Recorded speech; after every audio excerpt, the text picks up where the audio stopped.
Happy Sabbath, everyone! Happy Sabbath!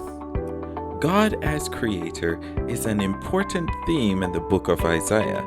The theme is emphasized particularly in Isaiah 40, the everlasting God, the Lord, the Creator of the ends of the earth.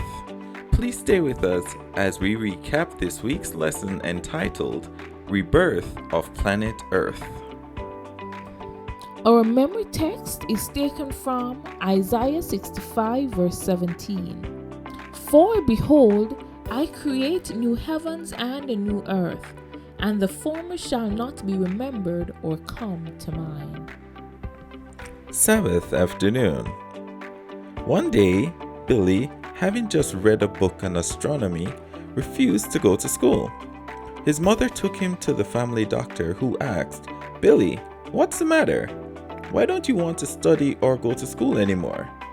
"Because, doctor," he said, "I read that one day all life on earth will vanish. I don't see any reason to do anything if in the end everything will die out. Fortunately, our existence doesn't have to end in death. On the contrary, we have been offered life, eternal life, in a world made new." Sunday, new heavens and a new earth. Isaiah 65, 17 through 25. Here in Isaiah 65, God presents the creation of new heavens and a new earth as a process, a series of steps that begin with the recreation of Jerusalem. Although the Lord's holy mountain would begin with Mount Zion at Jerusalem, it was only a precursor, a symbol of what God promises to do, ultimately in a new world with his redeemed people.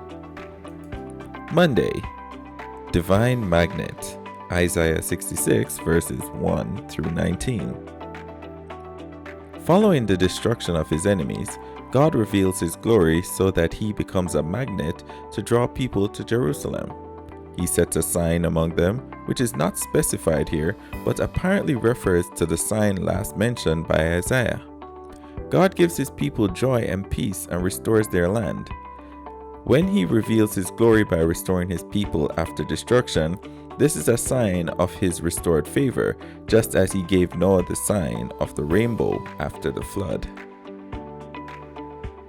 Tuesday, missionaries and worship leaders. Isaiah 66, 19 through 21.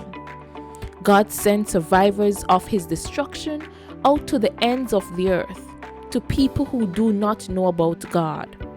And they shall declare my glory among the nations. This is one of the clearest Old Testament statements on the theme of missionary outreach.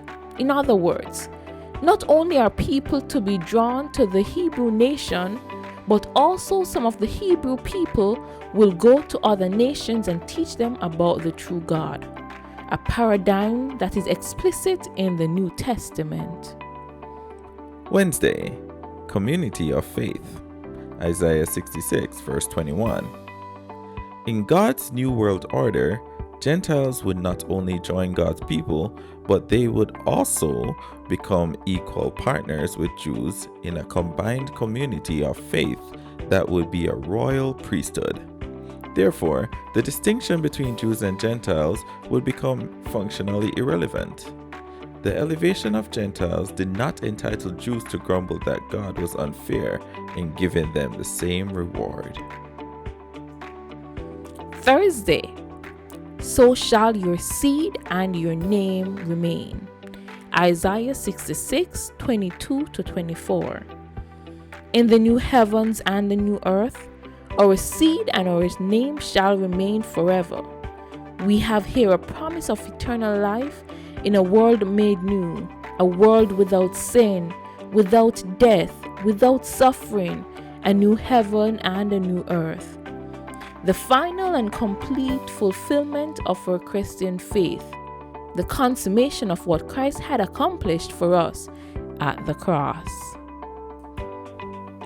Friday, Isaiah presents a vision of staggering scope. Not only would God purge and restore his community of faith, but he also would enlarge its borders to encompass all nations. Ultimately, the recreation of his community would lead to the recreation of planet Earth, where his presence would be the ultimate comfort of his people.